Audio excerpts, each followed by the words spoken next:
Bienvenue à toutes et à tous sur la chaîne Rusticwise. Aujourd'hui, présentation du pistolet à air comprimé Diana LP8 Magnum, calibre 5,5. Donc c'est la deuxième version du pistolet, enfin c'est la nouvelle version du pistolet que vous pouvez retrouver sur la chaîne Diana P5 Magnum. J'ai fait cette vidéo pour montrer donc la version suivante, et vous pouvez aller voir dans la liste des vidéos de la chaîne, il y a une vidéo qui présente donc la première mouture, et aujourd'hui on va voir son successeur. Donc c'est un pistolet qui fait encore une fois 450 mm de longueur, assez long, hein, assez encombrant. Et je vous mettrai des photos en description. Il existe aussi même des modèles carrément avec des accessoires pour le rendre quasiment carabine.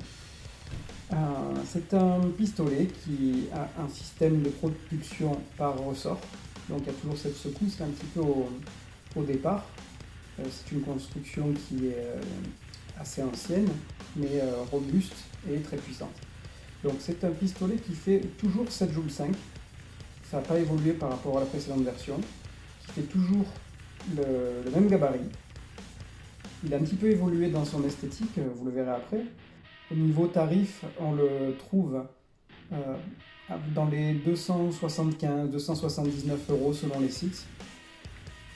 Et vous allez voir, il a bénéficié de quelques améliorations, de quelques évolutions.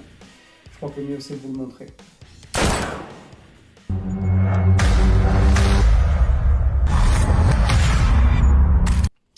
Alors je me suis rendu compte que j'avais pas allumé les lumières pour vous faire la présentation, j'en suis désolé. Et bien, prochaine fois, on y remédiera.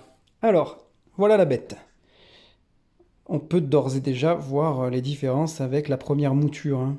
Donc déjà, au niveau esthétique, il est différent. Ouais, différence au niveau du corps, une sécurité, très bien. Un rail pour mettre une visée optique. Très bien aussi. Et cet appareil, cet accessoire qui va servir en fait à prolonger un petit peu le canon et pour pouvoir l'armer plus facilement dans un premier temps. La détente est réglable aussi, hein. Voilà. Allez, on va le sortir. La sécurité est ambidextre. On retrouve le logo Diana à l'arrière. Là, c'est un pistolet qu'on m'a prêté pour faire la vidéo, mais que j'ai déjà utilisé par le passé. On va essayer de voir un petit peu quelle optique il a été mis dessus. Donc c'est un 5.5 hein, comparé à l'autre qui était un 4.5. Là, c'est une lunette Weyrauch qui a été posée dessus, une 2x20. Voilà, là je viens de mettre le petit prolongateur qui s'enfile tout simplement, hein. C'est pas compliqué. Voilà, on le met comme ça permet de prolonger pour armer plus facilement. Et il est perforé. Ça peut éviter, je pense, surtout je pense que ça a été fait pour éviter les incidents de tir. Parce que, imaginons que tu oublies d'enlever cet accessoire donc qui ressemble beaucoup à une pièce en fait hein, du pistolet. Donc si tu le laisses dessus ou s'il y a un oubli, ben, au moins le coup peut partir tranquillement et il n'y a pas de gêne qui sera occasionné. Je pense pas que ce soit un silencieux parce qu'en fait c'est du plastique plein et en plus il n'est pas du tout maintenu sur l'avant du pistolet. Là la personne a aussi un de ces bipieds dont je vous avais parlé dans une vidéo précédente. Petit bipied universel là qui se déplie et qu'on peut clipper tout simplement sur le canon de n'importe quel canon. Il a aussi une variété de plombs, donc des H&N Hornet que j'avais essayé. Vous pouvez les retrouver sur l'essai des plombs perforants sur la chaîne. C'est des plombs de 1,1 g, très perforants, hein. Donc avec tire à voir sur la chaîne et tu verras.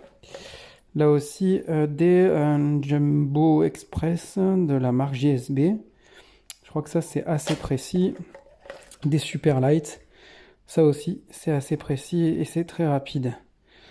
Alors, ceux-là, ils font 0,91. Ceux-là, 0,93. Il a aussi des petites pastilles de nettoyage.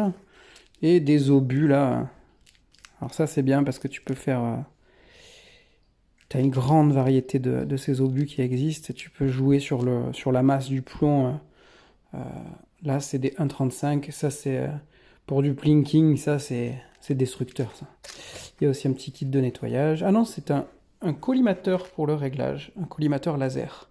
Ça aussi, hein, si tu n'en as pas pour régler une lunette, ben, un jour, je ferai une petite vidéo là-dessus pour t'expliquer comment ça marche. Et c'est vraiment un petit outil très très sympa et très très utile. Il a aussi des Prometheus. Ouais, pour ceux qui suivent la chaîne, vous savez à quel point j'apprécie ce plomb. Alors, d'une seule main, c'est galère. Ah, je te pose, attends. Voilà, le Prometheus. Plomb blindé, rapide et perforant, avec une âme centrale très très dure. Donc ça, c'est un plomb très destructeur. Hein. Très excellent plomb, très ancien plomb. Allez, on va essayer de faire, pour commencer, un petit tir à 10 mètres avec des plombs. Qu'est-ce qu'on va choisir? Pas toi parce que t'es un plomb de chasse, pas toi parce que t'es pour nettoyer, pas toi parce que t'es un plomb... Ploum ploum, une allumette prend feu, piche ploum, clac. C'est toi. Alors, une anecdote marrante. Tu sais, tu connais, t'as ces boîtes là sans vissage depuis que t'es tout petit, là, depuis que t'as commencé le tir. Et celles-là, elles ont, tu vois, un pas de vis. Donc quand tu les fais tomber, bah, tu perds pas tous tes plombs. Quand tu fais tomber celle-là, il y a tout qui se répand par terre. Eh ben en fait, la personne qui me l'a prêté, quelqu'un de très malin. J'ai l'impression qu'il a un petit peu ovalisé, tu vois, sur le côté là, avec une pince ou quoi. Et résultat, bah, en fait, ça sert vachement. Et même si tu la fais tomber, bah, ça s'ouvre pas partout. Eh ben écoute, je vais faire ça sur toutes mes bottes de plomb. Excellente idée. Allez, c'est parti pour laisser en cible 5 plombs à 10 mètres. Alors j'ai la chance d'habiter une maison qui a un couloir d'un poil plus de 10 mètres. Donc ça me fait un confortable stand à 10 mètres en intérieur. Je n'avais pas pensé encore sur la chaîne, mais je vais exploiter ce truc-là, cette chance plus souvent. J'ai mis les animaux dehors, je suis seul à la maison, j'ai mes lunettes de tir. Et voilà la preuve. Donc il n'y a plus qu'à... Il n'y a plus qu'à.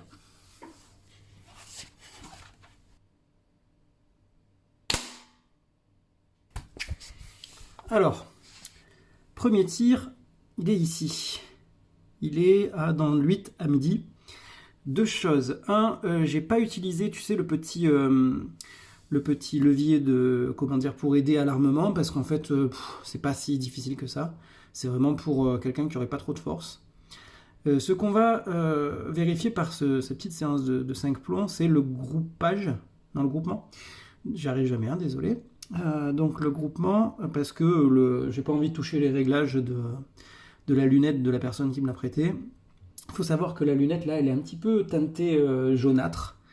Et en intérieur, vu qu'elle a un faible diamètre, ben, en fait, il n'y a pas beaucoup de luminosité. C'est vraiment une lunette qui est destinée à l'extérieur avec beaucoup de luminosité. Hein. C'est du diamètre 20. C'est très faible. C'est pour ça que je te conseille souvent, quand tu achètes de l'optique, de prendre le maximum de diamètre possible, le maximum de grossissement. C'est quand même un grand confort pour la suite. Après, c'est vrai que sur un pistolet, c'est difficile d'avoir des forts grossissements. Allez, on va tirer le deuxième plomb. Aussi, donc la détente, là, elle est réglée un peu moins sensible que ce que était réglée la détente du premier Diana dont j'ai fait l'essai, là, le P5. Donc elle est un peu plus dure. Le feeling, je trouve, moins agréable. C'est une détente qui est comment dire, je te montrerai de plus près, mais tu as pu le voir sur le passage précédent, là, quand je filmais le pistolet, qui est un petit peu différente. Elle est un petit peu plus moderne et un petit peu plus épaisse, machin, en plastique. Le feeling, je le trouve moins agréable. Sur la précédente mouture du pistolet, Le P5, elle est plus traditionnelle et le départ est plus franc, plus léger. Après, peut-être que ça se règle, mais même dans l'architecture de la morphologie de la détente en elle-même, je préfère l'ancienne. Puis la course est très longue aussi. J'ai trouvé la course qui grattait un peu longue, moins bon feeling. Aussi, il est un peu plus bruyant, je dirais, légèrement plus bruyant. Alors je ne sais pas si c'est parce que je l'essaye en intérieur, mais je l'ai trouvé un peu plus bruyant. Et le ressort est vraiment... il a vraiment un bruit de ressort cheap. Dang. Voilà, donc c'est un peu plus souple, mais plus le bruit n'est pas hyper agréable. Moi j'aime bien les armes qui ont un air comprimé, qui ont un départ vraiment sourd, tout. Comme c'est sûr, on n'arrivera pas au bruit d'un PCA, d'un gaz inerte, mais avec un ressort. Mais j'en ai plein, il y a des essais sur la chaîne, il y en aura plein d'autres. Celui-là, il est particulièrement rebondissant, quoi. Ding. Tu l'as peut-être entendu lors du départ. C'est peut-être dû à sa nouvelle carcasse qui a une forme différente. Allez, on essaye un deuxième plan.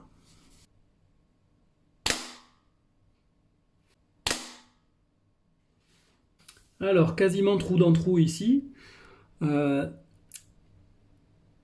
Pour info, je tire opposé sur des coussins. Point très positif de mon point de vue, ce pistolet a une sécurité automatique. C'est-à-dire qu'à chaque fois que tu mets un plomb et que tu le réarmes, il remet tout seul la sécurité automatiquement. Donc au début, c'est très casse-pied parce que tu te retrouves à appuyer sur la détente et pour rien, parce que le coup partira pas, tu as oublié d'enlever la sécurité. Mais une fois que tu as pris l'habitude, tu es quand même beaucoup plus en sécurité que si c'était pas le cas. Alors je vais essayer, comme je vois qu'il est assez régulier et que j'arrive à être assez régulier dans mes tirs, je vais essayer de te rapprocher un peu comme ça. Voilà. Allez, plus que 2. Ouais, et ben du coup, quand je m'applique, voilà, je mange le même point. Donc il est très régulier. Voilà, dès que je m'applique, là on est vraiment, il n'y a même pas il y a la dimension il y a l'espace de 2 trous, et avec un troisième trou au milieu. Donc lui, en fait, c'était un flyer, quoi. Voilà, si moi je devais le régler, je le réglerais là. Je vais te mettre un dernier plomb pour confirmer. Tu vas voir que je vais le mettre là.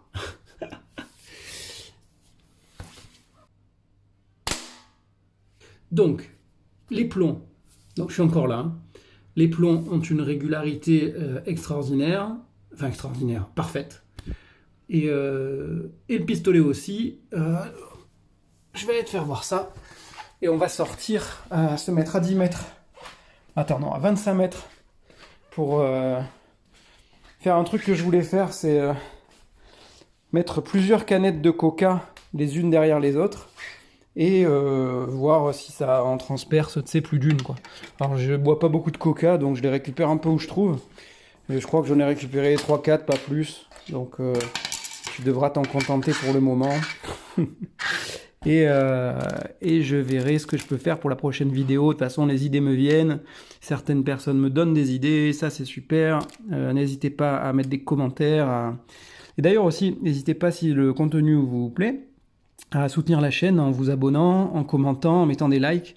C'est vrai que c'est le carburant d'une chaîne YouTube. Hein, ça, il n'y a pas de souci. Moi, je suis très très loin d'être rémunéré par YouTube. Hein. C'est une toute petite chaîne. Par contre, ça fait super plaisir quand tu regardes tes statistiques de voir qu'il y a des gens qui ont liké. Ça fait toujours plaisir. Un petit commentaire sympa, une idée pour une prochaine vidéo. C'est vraiment du carburant, quoi. Ok, donc les plombs utilisés, c'était ceux-là. Si tu veux la ref, c'est ça.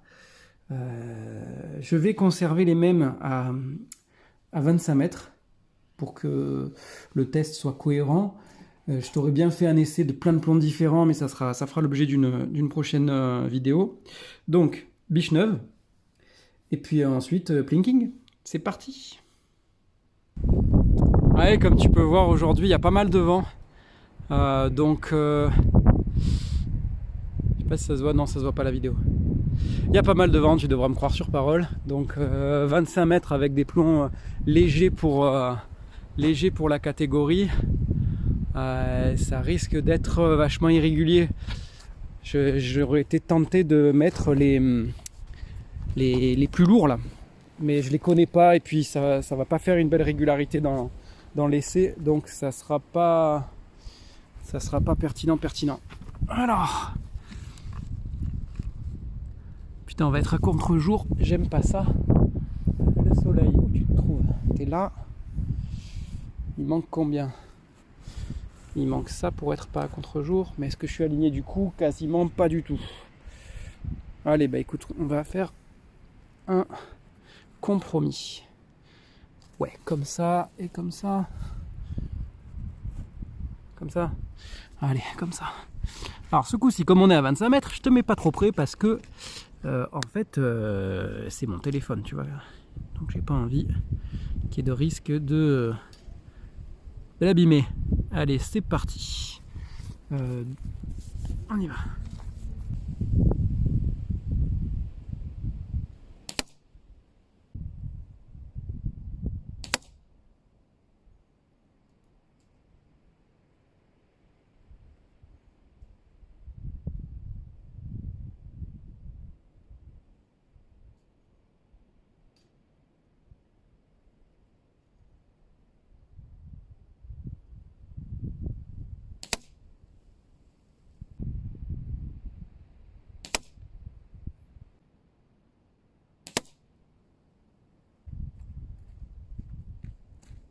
Alors, on est là, donc ça groupe un peu pareil qu'à 10 mètres, sauf que bah, avec un peu plus de dispersion, ce qui est normal, on est plus loin.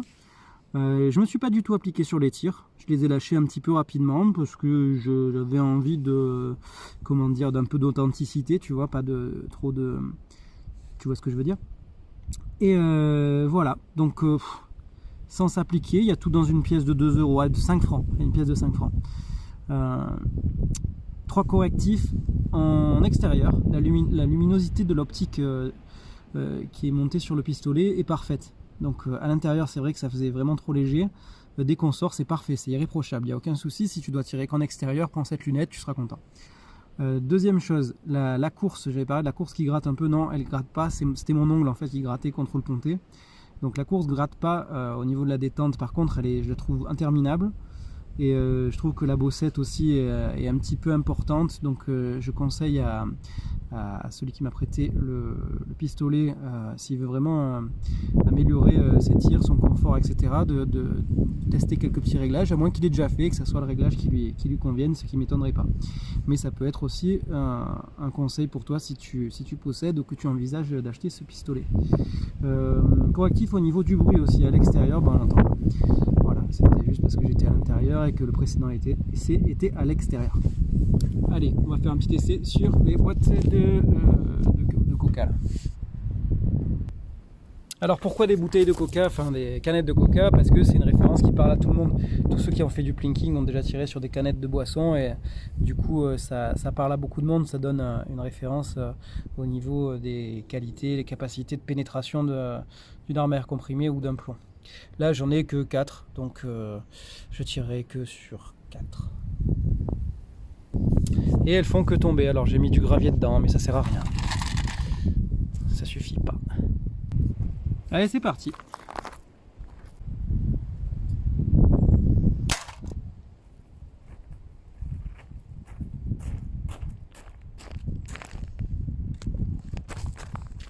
Alors, comme tout à l'heure, j'ai utilisé toujours les mêmes plombs, dans un souci de régularité de l'essai. Alors, la première, donc elle a bien fendu la boîte, et elle fait un trou rond derrière. Ça traverse devant, derrière, devant et derrière. J'en suis sûr, là j'avais un petit doute, parce qu'il y a l'impact dans la cible ici, qui n'était pas avant, puisque c'est la cible qu'on a utilisée à 25 mètres. Donc voilà, 4 canettes, pleines d'avenir. La fin de l'essai d'aujourd'hui, on va se faire un petit débrief. Alors, débrief de l'essai, de la présentation du pistolet Diana LP8 Magnum. Je ne peux pas m'empêcher de le comparer au mien, puisque celui-là on me l'a prêté. Et d'ailleurs, la personne qui m'a prêté celui-là est la personne qui m'a offert le précédent, le P5, puisqu'elle est passée sur la nouvelle version, et donc elle m'a passé son ancien. Les deux sont destinés à la même chose. Hein. C'est des pistolets qui sont très bons en cible, très encombrants, lourds, à l'ancienne, robustes. Diana, très bien fait. J'aime beaucoup dans le P5, donc la précédente version, son esthétique, son ergonomie. Il a une poignée ergonomique droitier, faites attention. Par contre, il a vraiment des gros points noirs. J'aime aussi son feeling, sa détente qui est très confortable, sa régularité. Je l'aime beaucoup. Mais il a donc des points noirs. Point noir, il est un peu plus sujet à la rouille, il a plus de parties métalliques exposées. Il a pas de détente, pas de sécurité automatique. Ça peut occasionner des incidents de tir. Avec des pistolets qui sont aussi puissants, c'est quand même problématique. Il fait 7,5 joules, c'est puissant. Pour un pistolet à ressort, c'est puissant. C'est assez puissant pour détruire des petits objets à 30 mètres. C'est puissant, surtout en 5.5, même en 4.5. Qu'est-ce qu'il y a de mieux aussi sur le nouveau, le LP8? Il y a des améliorations de toutes les manières. Hein. Déjà le rail pour mettre un optique. Le petit prolongateur, pour moi c'est un peu gadget, mais c'est quand même un truc en plus. Donc, en plus, il est ambidextre. Il faut que je vérifie, mais il me semble qu'il est ambidextre le nouveau, alors que l'autre est droitier. Pour le même prix, c'est une question de feeling, mais objectivement, le nouveau est mieux. Le nouveau est mieux. Celui-là est en 5.5. Je ne l'ai pas retrouvé avec une rapide recherche, je ne l'ai pas retrouvé sur Internet. Je pense qu'il doit se trouver encore, hein. Il faut juste chercher un peu mieux, peut-être à l'étranger. On est beaucoup à acheter nos armes à air comprimé à l'étranger. Alors ça c'est toujours le même dilemme, hein. Tu peux les trouver peut-être un peu moins cher, mais attention au SAV après. Hein. C'est pas la sécurité d'acheter son arme à air comprimé dans une armurerie que tu connais, qui est en bas de chez toi, ou à laquelle tu peux te rendre, ou alors chez un revendeur français, chez un site français. C'est certain, mais c'est un autre débat. C'est un pistolet qui peut faire du tir à assez longue distance, hein, vu sa puissance. Celui-là est en 5.5 d'autant plus, donc je pense qu'on peut, en plus avec une belle optique, je pense qu'avec une bonne optique, des bons plombs, on peut aller vraiment s'amuser à faire du tir très régulier à de belles distances. Hein. Là, si je m'étais appliqué, je mettais tout dans une pièce d'1 € à 25 mètres, avec des plombs que je connais pas, avec une arme que je connais pas. La personne qui s'entraîne vraiment avec ce pistolet, oui, elle peut faire du très bon score. Moi, si je devais le prendre, ouais, je le prendrais en 5.5 aussi. Ouais. Pourquoi? Déjà, ça fait des plus gros trous, on voit mieux les résultats. Pour le plinking, c'est plus rigolo. Aujourd'hui, il y a une variété de plombs en 5.5 qui est énorme. C'est plus cher, mais c'est pas pour ce que ça coûte. En plus, par rapport au 4.5, ça reste raisonnable. Et puis il y a une meilleure tenue au vent. C'est vrai que moi pour du 25 mètres, même là aujourd'hui j'ai tiré, j'ai lâché des plombs sous rafale de vent. Hein. Je pense que ça s'entendait au micro. T'as vu, ça reste raisonnable pour un tir comme ça à la va-vite. Voilà, donc c'est encore une fois une arme à air comprimé que je vais recommander, hein, les yeux fermés. Hein. Quand tu cherches à t'acheter un pistolet à air comprimé, il faut vraiment identifier ton besoin, ou même une carabine, ou même une voiture, ou n'importe quoi que ce soit comme objet. Il faut toujours bien réfléchir à ce que tu vas en faire, et pas à des considérations secondaires. Des fois, tu vas faire passer l'esthétique en premier, par exemple, ou le poids, ou j'en sais rien, et tu vas te retrouver avec un truc qui ne te servira pas. Ça m'est déjà arrivé. Je m'étais acheté un très beau CO2 avec pas mal de plomb, etc. Enfin, pas mal de capacité dans le chargeur et tout. Le truc était magnifique, j'étais très content de l'avoir acheté. Et je me suis rendu compte que ça correspondait pas à... J'ai encore pas allumé la lumière. Bouge pas, je reviens. Voilà, peut-être que tu me vois un peu mieux. Oui, que ça correspondait pas à l'utilisation que j'en avais. Peut-être que j'avais pas assez fait de cible et plinking de la manière dont je l'envisageais à l'époque. C'est vrai qu'aujourd'hui,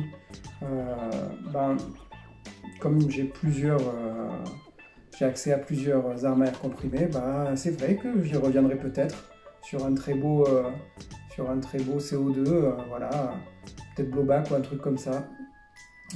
Mais comme tout collectionneur, entre guillemets, comme tout passionné, entre guillemets, ça s'arrête jamais, hein. Je voudrais celui-ci, je voudrais celui-là, je voudrais un HW45, je voudrais un PCP, je voudrais un CO2. Je vais me retrouver avec, comme tout le monde, avec une grande quantité, et puis après tu sais plus où les mettre, puis ça coûte cher, etc., etc. Des fois, il vaut mieux réduire un peu la voilure, et puis essayer d'exploiter à fond les répliques, les airs comprimés qu'on possède, et les découvrir, les redécouvrir, les améliorer, les entretenir, les restaurer, leur trouver le meilleur plomb ou d'autres applications. Voilà.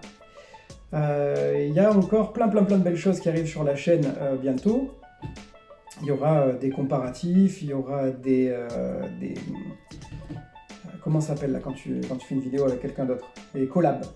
Il y aura des collabs, il y aura, j'espère, des séances de tir apéro. Bon, en faisant très attention à picoler après avoir tiré. Et des belles séances de tir, des séances de plinking, des essais de nouvelles armes à air comprimé. Il y a plein de belles choses qui arrivent. Abonnez-vous pour être au courant de tout ça, pour être notifié. Et puis voilà, je vous dis à une prochaine fois. Salut!